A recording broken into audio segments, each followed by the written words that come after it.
구약개건 12번째 아브라함의 순종의 여정, 그런 말씀의 제목입니다. 말씀의 제목이 아브라함의 순종의 여정인데, 제목은 순종의 여정이지만 믿음과 순종의 여정이라고 할 수 있을 것입니다. 믿음과 순종의 여정. 왜냐하면 믿음은 순종으로 연결되고 순종으로 증명이 되기 때문에 그렇습니다. 그래서 오늘은 아브라함이 믿음과 순종으로 나아가는 그 여정입니다. 인류 역사는 저절로 흘러가는 것이 아닙니다.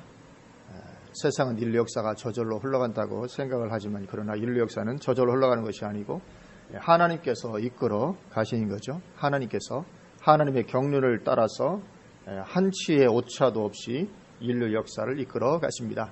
여러 다양한 사건들이 많이 일어나고 우리 눈에 이해되지 않는 그런 일들도 많지만, 그러나 인류 역사는 하나님께서 정확하게 하나님의 경륜, 하나님의 계획을 따라서 한치의 오차도 없이 그렇게 하나님께서 이끌어가고 계시는 중입니다. 죄악된 본성을 가지고 있기 때문에 자꾸 죄를 범하고 육신을 따라 사는, 육신으로 전락하는 그런 가운데 들어가는데, 그래서 노아 홍수 심판을 보내시고 또 그 후에도 또 범죄하고, 그래서 바벨탑으로 하나님께서 인류를 흩으시는데, 그 바벨탑 이후 이제 하나님은 인류의 죄악에도 불구하고 인류를 심판하지 않고 방임하시기로 하시죠. 그래서 이제 인류는 방임의 시대로 들어가게 됩니다. 그냥 내버려 두시는 것이죠. 그렇게 바벨탑 후에 한 270년 정도의 시간이 흐른 후 하나님은 아브라함으로 말미암는 한 민족을 택하기로 하십니다.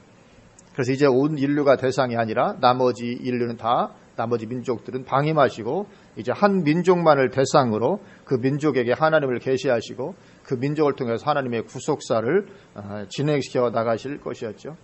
그래서 그래서 아브라함이 한 민족의 조상으로 하나님의 부르심을 받게 됩니다. 이제 한 민족을 세우시기 위해서 아브라함을 부르십니다. 부르심 받을 당시 아브라함은 갈대아 우르에서 살고 있었죠. 갈대아 우르에서 하나님을 모른 채 우상 숭배자로 살고 있었습니다. 하나님을 알지 못했습니다. 다 우상 숭배 가운데 있었으니까요. 전혀 하나님을 알지 못하는 가운데 그렇게 우상 숭배자로 살고 있었는데, 어느 날 갑자기 알지 못하던 어떤 신의 부름을 받은 거죠. 전혀 알지 못하던 어떤 신의 부름을 아브라함이 받게 된 것입니다. 그래서 이것은 말하자면 아브라함이 하나님의 부르심을 받은 사건이면서 동시에 하나님을 믿게 된 사건이죠. 어떤 사명으로의 부르심을 받은 것이면서 동시에 하나님을 믿게 된 그런 사건입니다. 이제 말하자면 아브라함이 새신자가 된 거죠. 이제 새신자가 된 것입니다. 그렇게 아브라함은 부름 받자마자 금방 믿음이 충만해서 순종하는 하나님의 사람이 되었을까? 그런 어떤 특별한 사람이었을까? 아브라함은 믿음의 조상으로 세움받았으니까 그냥 특별하게 부름 받자마자 즉시 순종하는 온전한 순종의 사람, 그런 의미 되는 어떤 특별한 그런 사람이었을까? 그렇지 않다는 거죠. 특별한 사람은 없습니다. 특별한 사람이 있는 것이 아니고 단지 하나님의 특별하신 은혜가 부어져서 특별하게 쓰임받을 뿐입니다. 우리는 많은 경우에 어떤 특별한 사람이 있다고 생각을 합니다. 하나님께 크게 쓰임받은 사람이 있으면 정말 특별한 사람이다 이렇게 생각을 하는데, 그렇게 하기가 쉬운데 특별한 사람이란 없습니다. 단지 하나님의 은혜가 그에게 특별하게 부어져서 그가 특별하게 쓰임받을 따름인 것입니다. 하나님 보시기에 인생들은 도토리 키재기, 어쩌면 그거보다 더 심할지 모릅니다. 누가 잘났고 누가 못났고 우리 수준에서 그렇게 말할 수 있지만 하나님 보시기엔 다 똑같은 그 수준인 것입니다. 그래서 아브라함도 믿음의 조상으로 우리가 굉장히 존경을 하고 존경받는 그런 인물이지만, 그러나 아브라함은 특별한 사람은 아니었다는 거죠. 특별한 믿음과 순종의 사람이 아니었습니다. 그래서 아브라함의 삶을 보면 불순종하기도 하고 때로는 실수하기도 하면서 하나하나 배워나가는 그런 믿음과 순종의 여정을 그가 평범하게 밟아갔던 것을 보게 됩니다. 그러니까 아브라함은 평범한 사람의 어떤 표준이다, 그렇게 우리가 볼 수 있습니다. 그래서 믿음의 조상으로 인정받기까지 많은 불순종의 모습들을 보게 됩니다. 그래서 오늘 우리가 본문으로 읽은 창세기 12장 1절을 가지고 아브라함의 삶을 비추어 보면, 그러한 아브라함의 신앙 여정을 보게 됩니다. 일순간에 세워진 것이 아니었구나 하는 어떤 신앙의 여정들을 오늘 본문 말씀만 비추어 보아도 우리가 볼 수 있게 됩니다. 물론 그 오늘 본문과 관계없는 또 많은 어떤 연약한 모습들이 있었는데 그걸 빼놓고 오늘 본문만 놓고 보더라도 그런 모습을 보게 됩니다. 하나님은 아브라함을 시조로 하는 새로운 민족을 만드시고 그 민족을 통해 새로운 역사를 이루어 가고자 하셨기 때문에 아브라함은 지역과 혈연을 떠나서 새로운 곳에서 새로운 시작을 이루어 가야 했습니다. 반드시 떠나야 됐습니다. 그래서 하나님은 아브라함을 부르시면서 오늘 본문을 보면 세 가지를 떠날 것을 말씀합니다. 오늘 12장 1절 다시 한번 보면 여호와께서 아브라함에게 이르시되 너는 너의 고향과 친척과 아버지의 집을 떠나 내가 내게 보여줄 땅으로 가라. 여기 보면 세 가지에서 떠날 것을 말씀합니다. 고향을 떠나고 친척을 떠나고 아버지의 집을 떠나라. 그렇게 말씀을 하고 있습니다. 이 명령에 대해서 아브라함은 어떻게 했을까?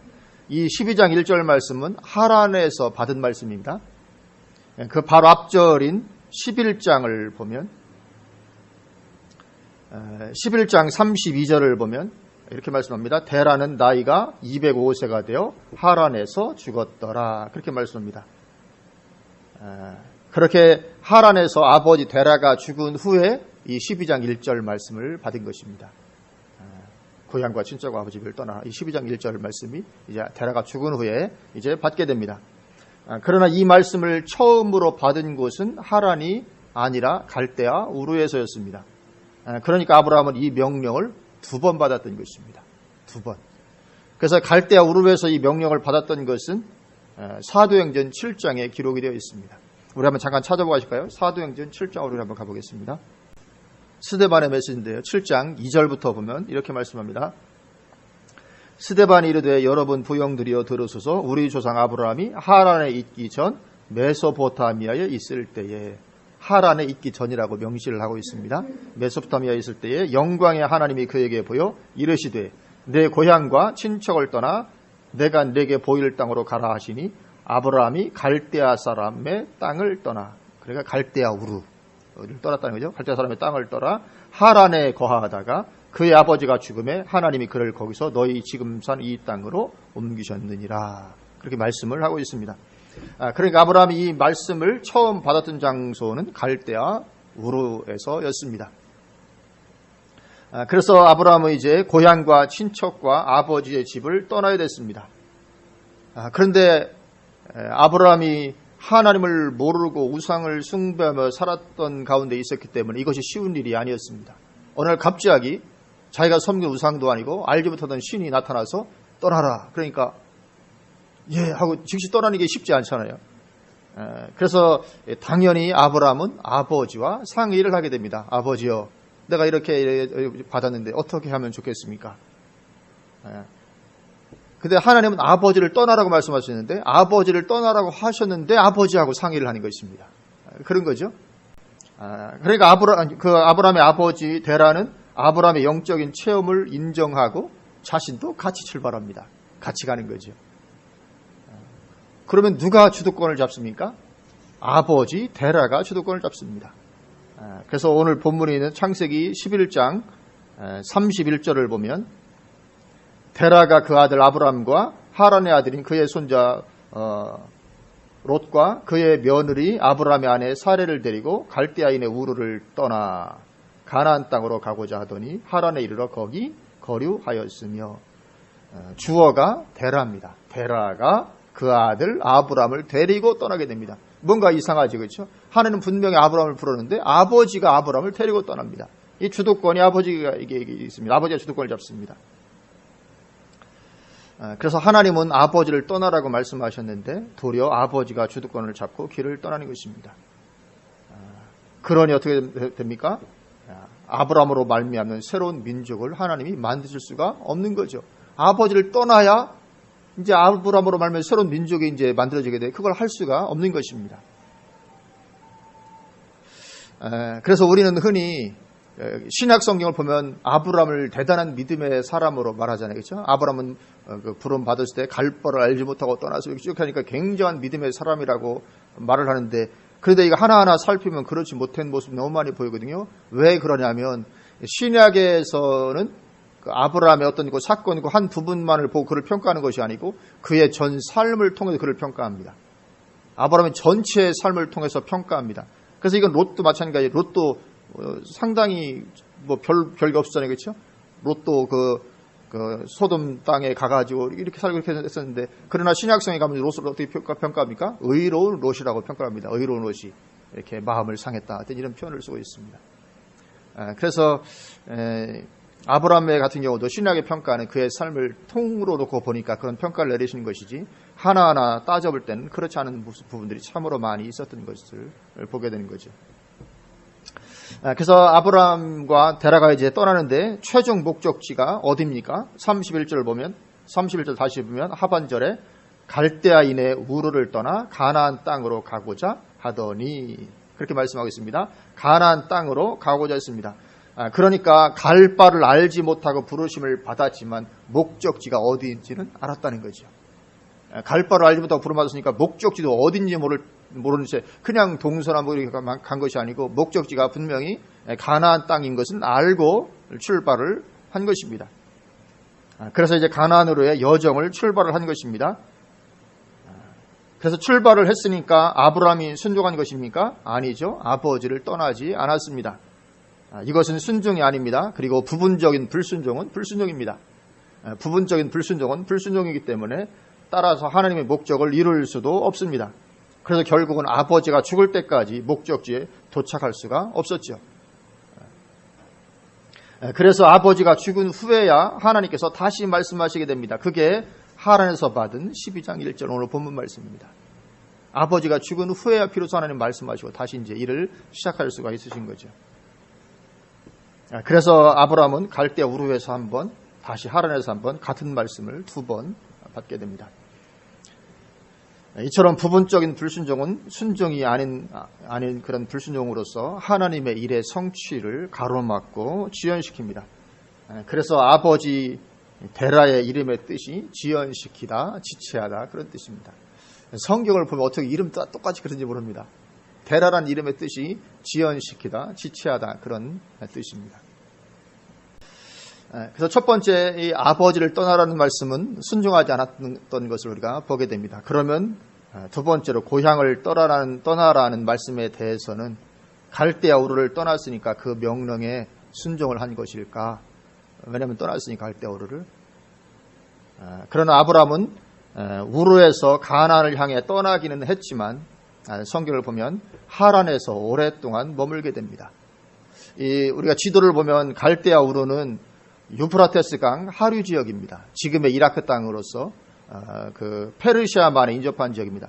페르시아만에 아주 가까운, 물론 고대 시대는 지형이 좀 달라서 고대 시대는 거의 해안 도시였다고 얘기를 하는데 해안가 가까이 있는.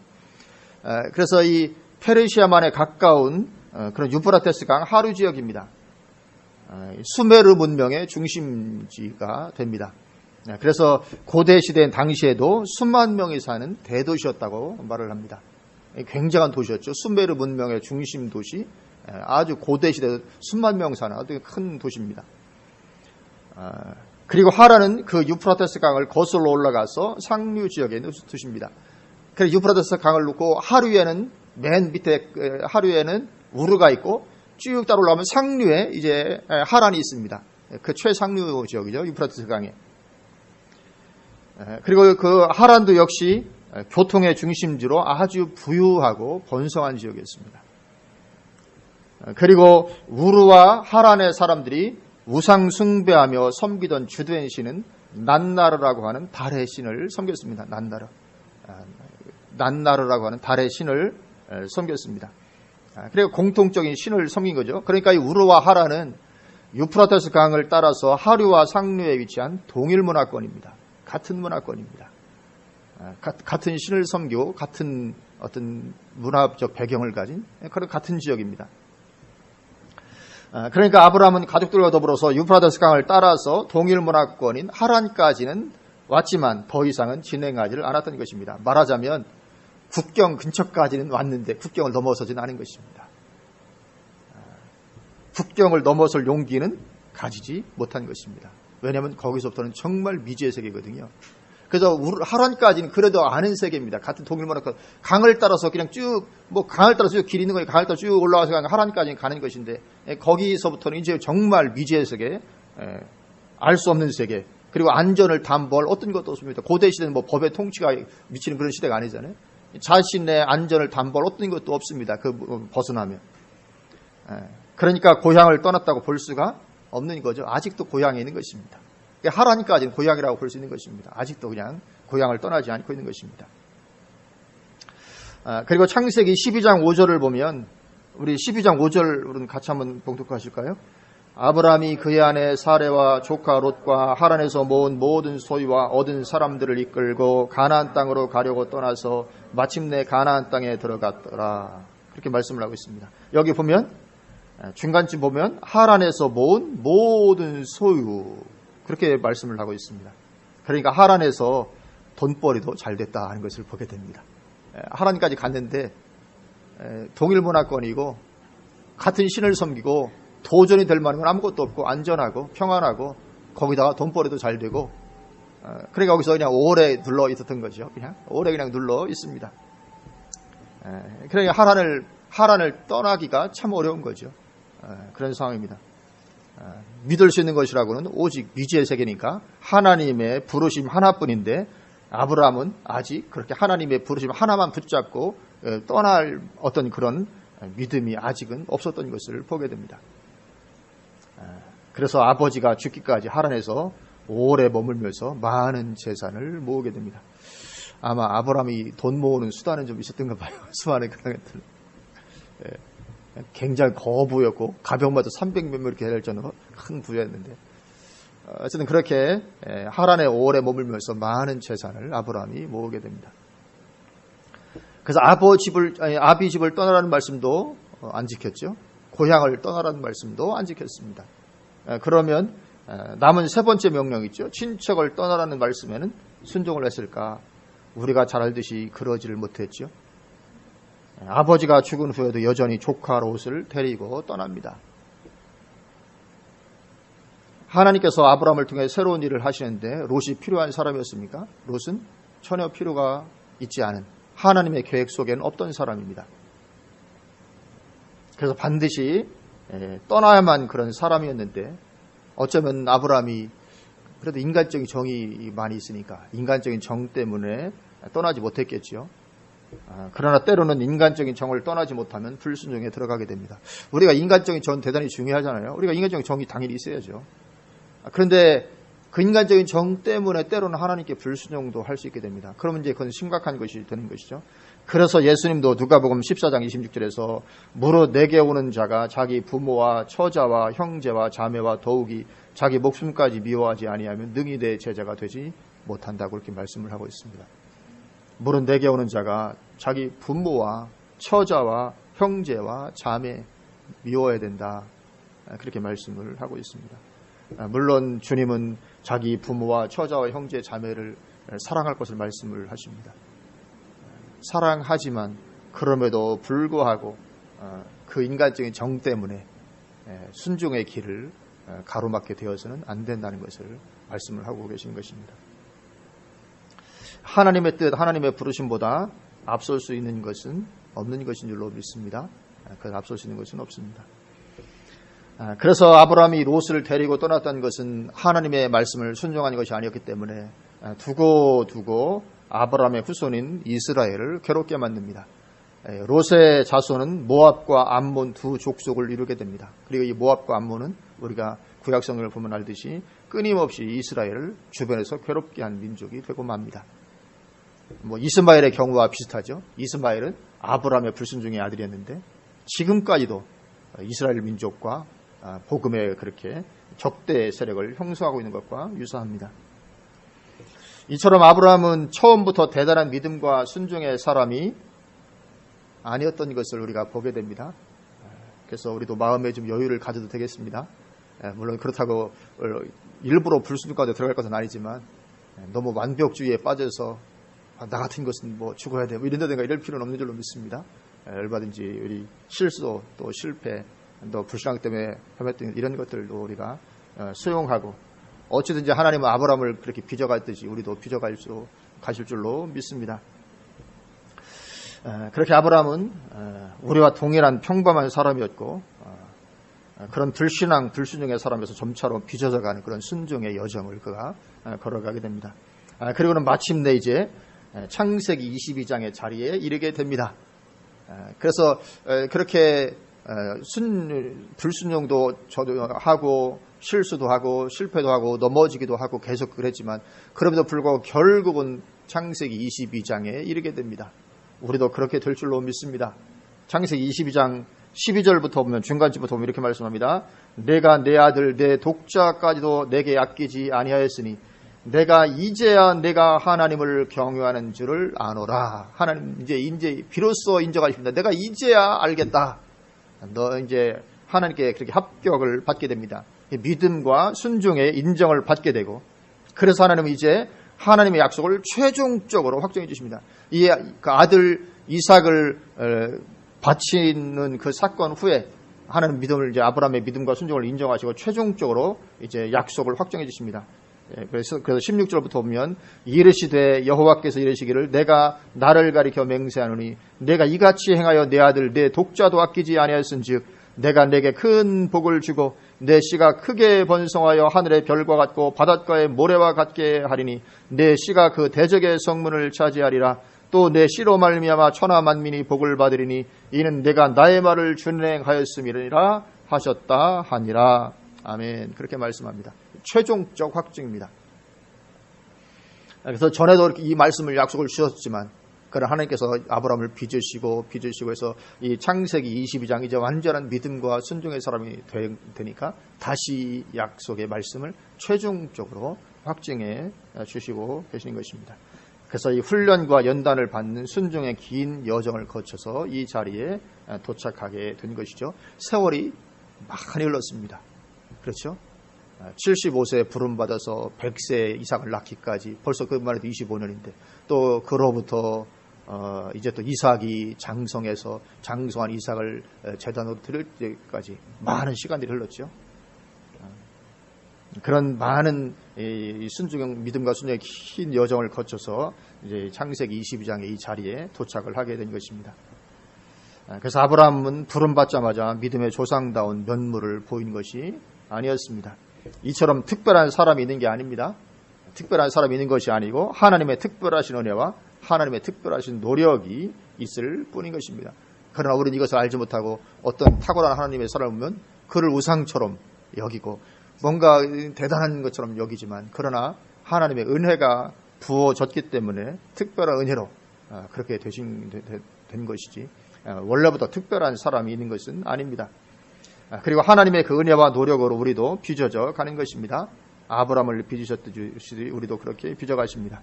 그래서 우리는 그 빚으심에 잘 따라가면 될 줄로 믿습니다. 어쩌면 너무 느린 것 같을지도 모릅니다. 하나님께서 나를 빚어가시는 속도가 너무 느린 것 같을지 모르지만 그러나 성경의 많은 인물들도 그랬죠. 오늘 본문의 아브라함도 많은 시간을 거쳐서 빚어갔듯이 성경의 많은 인물들 모세라고 해서 금방 빚어져 갔습니까? 그렇지 않죠. 모세도 광야에서 수많은 40년이라는 세월을 또 그도 빚어져 가야 됐고 많은 인물들이 그랬던 것을 보게 됩니다. 어쩌면 쉽게 우리가 되었다가 나중되게 될지도 모릅니다. 너무 속도가 빠르면 쉽게 빚어졌다가 그것보다는 차라리 천천히 세워져 가는 것이 나을지도 모릅니다. 그래서 하여튼 인생도 막판이 제일 중요하죠. 막판에 정말 얼마큼 우리가 서서 있는 가운데 주님을 맞이하느냐 가장 중요한 것입니다.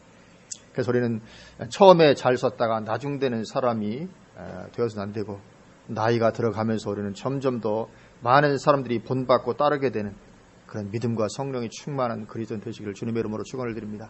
나이가 들면서 이제 많은 사람들이 좀 뭔가 좀 본받고 싶어하고 뭔가 따르고 싶어하고 뭔가 어떤 이런 정말 그리스도와 동행하는 어떤 것과 같은 이런 모습이 나이가 들면 들수록 그렇게 되어져 가는 것이 이것이 정상적이고 최고의 축복의 길이 되는 줄로 믿습니다. 하나님께서 우리를 그렇게 빚어갈 줄로 믿습니다. 부르심 안에만 머물러 있으면 하나님 우리를 그렇게 빚어가시고 우리를 통해서 영광 받을 줄로 믿습니다. 아멘.